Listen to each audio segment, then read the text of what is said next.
From the PEP Radio Newsroom, this is the daily news for July 31st, 2026. These are the stories we are following at this hour. Republican Senator Susan Collins said she met Thursday with Immigration and Customs Enforcement for an update after the deadly shooting of a Colombian native in Biddeford, Maine. Collins says acting ICE Director David Venturella confirmed that its policy requires at least one ICE officer to wear a body-worn camera when conducting enforcement interactions, including any vehicle stops. She says that by the end of August, body-worn cameras will be deployed nationwide and worn by all ICE agents in the field.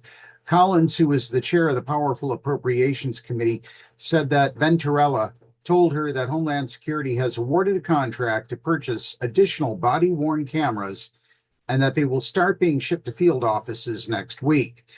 She said he agreed with her request to prioritize Maine. Collins helped secure $20 million for the cameras in the department's funding package Congress approved earlier this year.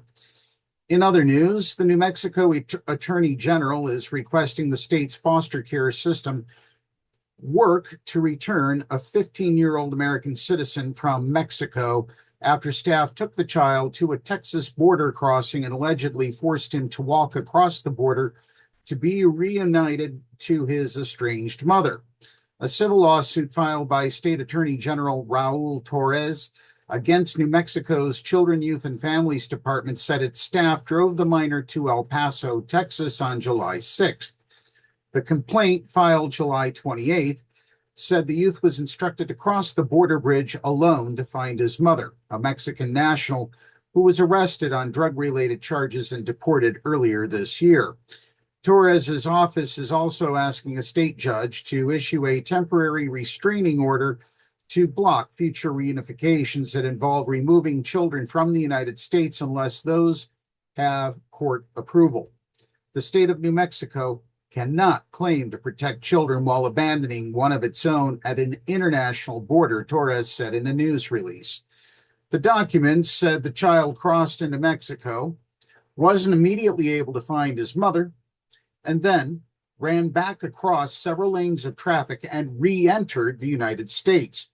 At that time, U.S. Customs and Border Protection urged New Mexico's Child Welfare Agency to drive the child back to New Mexico, the Attorney General's complaint says, but the documents state staff refused and allegedly said the child was now a Texas problem before leaving him at the border.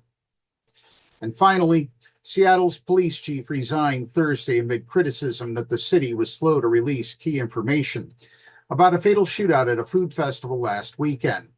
Mayor Katie Wilson's announcement followed hours of speculation about whether Police Chief Sean Barnes would step down, as some of his supporters said he had rebuffed Wilson's request to resign. Wilson said she was appointing Deputy Chief Andre Sales, a law enforcement veteran with more than 2 decades of experience, as interim chief. Barnes told the Seattle Times earlier Thursday that whether he remained as chief was up to the mayor. He said he was off for the day and spending time with family. In a written statement, the mayor said she was grateful for Barnes's service. The statement included comments in which Barnes called it an honor to have served the city. That's the news for this hour. PEP Radio is available on the Live 365 app, the homepage at paequality.com, Roku, Alexa, and wherever you find streaming radio. Up next, we have the Meadville area weather forecast here on PEP Radio.